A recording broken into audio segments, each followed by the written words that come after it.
ملک Burma میں مسلمانوں کو بے گھر کیا گیا، مسلمانوں کو اپنا مذہب چھوڑنے پر مجبور کیا گیا، اور اسی پر بس نہیں بلکہ اسی ملک برما میں مسلمانوں کا قتل عام ہوا، عزت و آبرو کو پامال کیا گیا، ہزاروں نوجوانوں کو قتل کر دیا گیا، بے شمار عورتوں کو شہید کر دیا گیا، معصوم بچوں کو ان کی ماں کی گود سے جدا کر دیا گیا، علماء اکرام کو سخت سے سخت سزائیں دی گئی، جبکہ ملک برما میں مسلمانوں کی بہت بڑی تعداد موجود تھی۔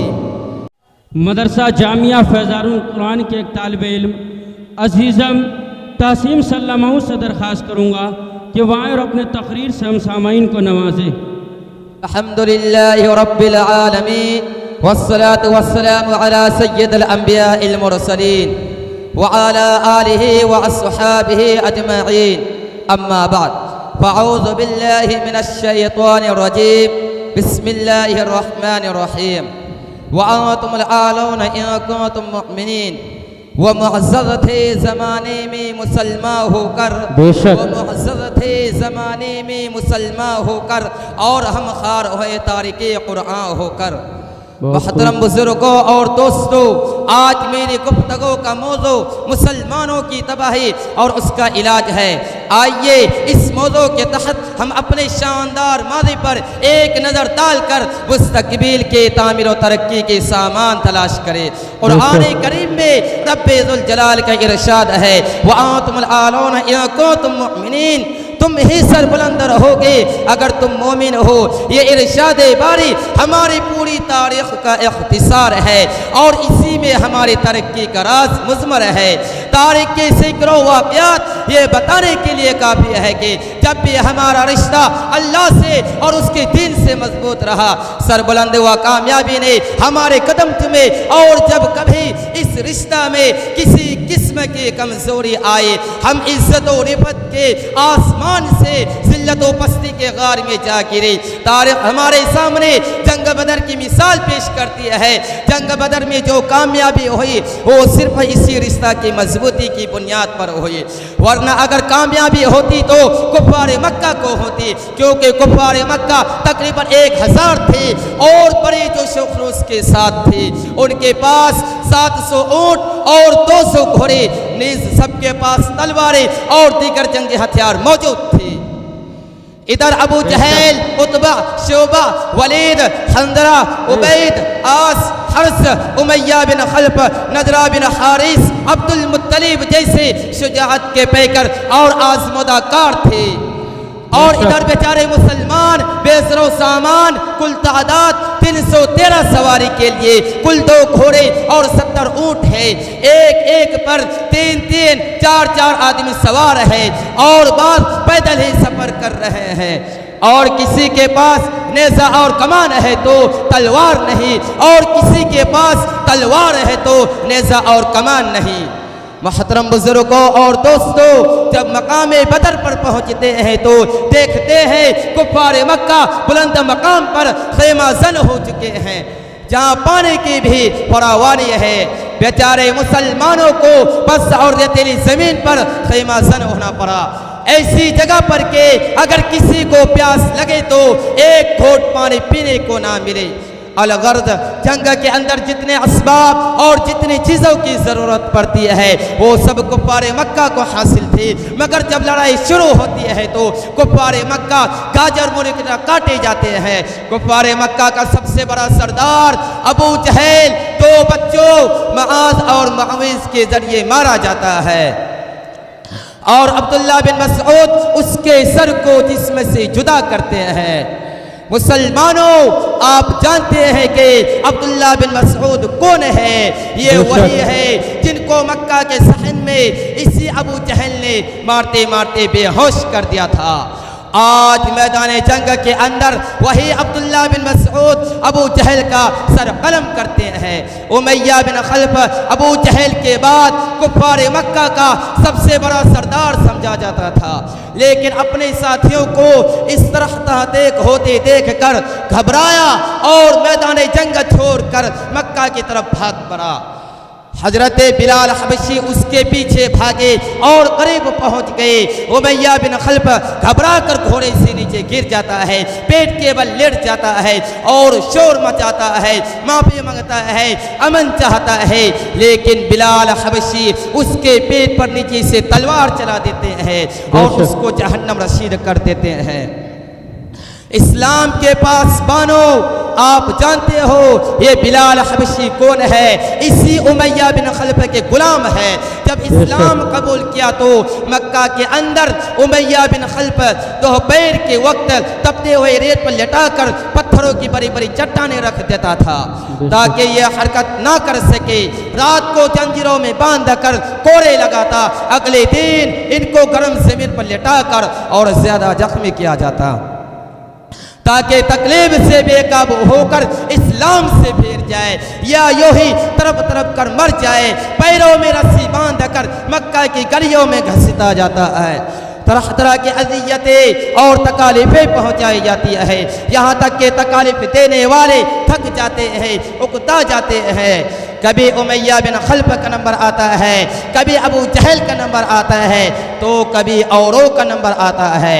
آج میدان جنگ کے اندر وہی غلام اپنے آقا و مالک یعنی امیہ بن خلف کو قتل کرنے کے لیے دوڑ رہے ہیں اور امیہ بن خلف میدان جنگ چھوڑ کر بھاگ رہا ہے۔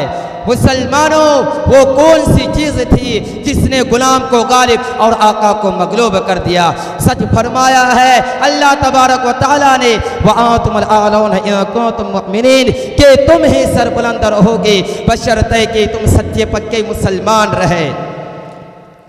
اسی طرح دوسرے کفار مکہ اپنے ساتھیوں کو مقتول ہوتے دیکھ کر میدان جنگ چھوڑ کر بھاگنے لگے۔ 70 مقتول ہوئے اور 70 گرفتار ہوئے اور مسلمانوں کو ایسی فتح حاصل ہوئی جس کو تاریخ فراموش نہیں کر سکتی۔ لیکن افسوس صد افسوس، آج جہاں دیکھیے، جس طرف دیکھیے، جس حالت میں دیکھیے، وہی مسلمان خوفناک طوفان میں گھیرے ہوئے نظر آتے ہیں۔ کہیں مسلمانوں کی آبرو کو پامال کیا جا رہا ہے، کہیں مسلمانوں کی آبرو کو پامال کیا جا رہا ہے، کہیں مسلمان غلامانہ زندگی بسر کر رہے ہیں۔ حضرات، آج ہم اور تم اندلس کو نہیں جانتے، حالانکہ یہ اندلس ایک وقت میں مسلمانوں کی سب سے بڑی طاقت اور حکومت تھی۔ پوری دنیا میں شان و شوکت کی شہرت تھی اور وہاں تقریباً 750 سال مسلمانوں کی حکومت رہی، اور آج وہاں کی حالت یہ ہے کہ ایک مسلمان بھی نام لینے کو نظر نہیں آتا۔ مسلمانوں کے اوپر تباہی اس طرح آئی کہ نہ صرف یہ کہ مسلمانوں کو بے گھر کیا گیا بلکہ مسلمانوں کا قتل عام ہوا، عزت و آبرو کو پامال کیا گیا، ہزاروں مسلمانوں کو اپنا مذہب چھوڑنے پر مجبور کیا گیا، زندہ مسلمانوں کو زمین کے اندر دفن کیا گیا۔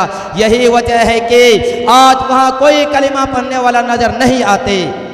ملک برما میں مسلمانوں کو بے گھر کیا گیا، مسلمانوں کو اپنا مذہب چھوڑنے پر مجبور کیا گیا، اور اسی پر بس نہیں بلکہ اسی ملک برما میں مسلمانوں کا قتل عام ہوا، عزت و آبرو کو پامال کیا گیا، ہزاروں نوجوانوں کو قتل کر دیا گیا، بے شمار عورتوں کو شہید کر دیا گیا، بے شمار عورتوں کو شہید کر دیا گیا، معصوم بچوں کو ان کی ماں کی گود سے جدا کر دیا گیا، علماء اکرام کو سخت سے سخت سزائیں دی گئی، جبکہ ملک برما میں مسلمانوں کی بہت بڑی تعداد موجود تھی۔ میرے محترم دوستو، آپ دور نہ جائیے، خود اپنے ملک کو دیکھیے کہ آج ہمارے ساتھ کیا نہیں کیا جا رہا ہے، کون سے ایسے مظالم ہیں جن کو ہم برداشت نہیں کر رہے ہیں۔ حالانکہ اسی ملک کے اندر ہماری حکومت رہی ہے، اور آج ہماری حالت یہ ہے کہ آج ہم اطمینان کے ساتھ زندگی نہیں گزار سکتے۔ کئی ہمارے قتل کی تدبیریں سوچی جاتی ہے، ملک سے نکلنے کے لیے منصوبے بنائے جاتے ہیں، کہیں ہمیں غیر ملکی کہہ کر بدنام کیا جاتا ہے۔ مسلمانوں، وہ کون سی چیز تھی جس نے غلام کو غالب اور آقا کو مغلوب کر دیا؟ امت مسلمہ کے دھڑکتے دلوں، آج پوری دنیا ہمارے لیے وحشت و بربریت کی آماں جگہ بنی ہوئی ہے۔ حالانکہ ایک زمانہ تھا کہ ہمیں دنیا کی ہر ایک چیز سونپی گئی تھی، جس طرف قدم بڑھاتے تھے بڑھتے اور پھیلتے چلے جاتے تھے۔ باطل کی کوئی قوت و طاقت ہماری راہ میں حائل نہیں ہو سکتی تھی۔ علامہ اقبال نے کیا ہی خوب کہا ہے، مغرب کی وادیوں میں گونجی آذا ہماری، مغرب کی وادیوں میں گونجی آذا ہماری، تھمتا نہ تھا کسی سے سیل روا ہمارا۔ اسلام کے پاس بانو، اسلام نے ہمیں بہت بڑا مقام عطا فرمایا ہے، مگر افسوس ہم نے اس کی قدر نہ کی اور اپنے اصل مقام سے ہٹ گئے۔ مسلمانوں سمجھو اور ہوشیار ہو جاؤ، ورنہ لاپرواہی اور بے توجہی کا عالم رہا تو یاد رکھیے گا کہ ایک وقت ایسا آئے گا کہ ہماری باعظمت اور سربلندی تاریخ مکرو تاریخ میں منتقل ہو کر دنیا کی تمام تاریخوں کے سامنے سرنگوں نظر آئے گی۔ آج ہمیں سمجھنا چاہیے اور غور و فکر کرنا چاہیے کہ ہماری طرف تباہی اور بربادی کے ہاتھ بڑھ رہے ہیں، جور و جفا ظلم و ستم کے پہاڑ ٹوٹ رہے ہیں، شکنجوں میں دبانے کی کوشش کی جا رہی ہے۔ آخر ان کی وجہ کیا ہے اور ایسا کیوں ہو رہا ہے؟ خوب سمجھ لو، اگر اس کا جواب ہو سکتا ہے تو یہی ہو سکتا ہے کہ آج مسلمان نہ رہے، آج ہم اپنے مسلمان ہونے کا چھوٹا دعویٰ کرتے ہیں، قوانین اسلام سے منہ موڑ کر اسلام کے اصولوں کو توڑ کر پھر اپنے آپ کو مسلمان پیش کرتے ہیں۔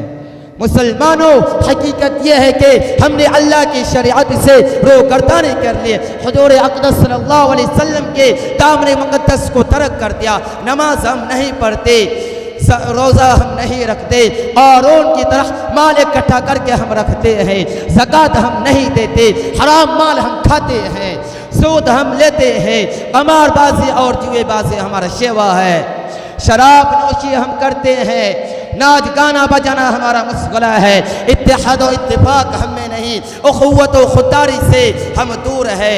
گویا کہ نبی کریم صلی اللہ علیہ وسلم کے اصحاب اکرام کی کوئی بھی علامت ہمیں نہیں، نہ ہماری زندگی اسلامی زندگی ہے، نہ ہمارا طریقہ اسلامی طریقہ ہے۔ وما علینا الا البلاغ۔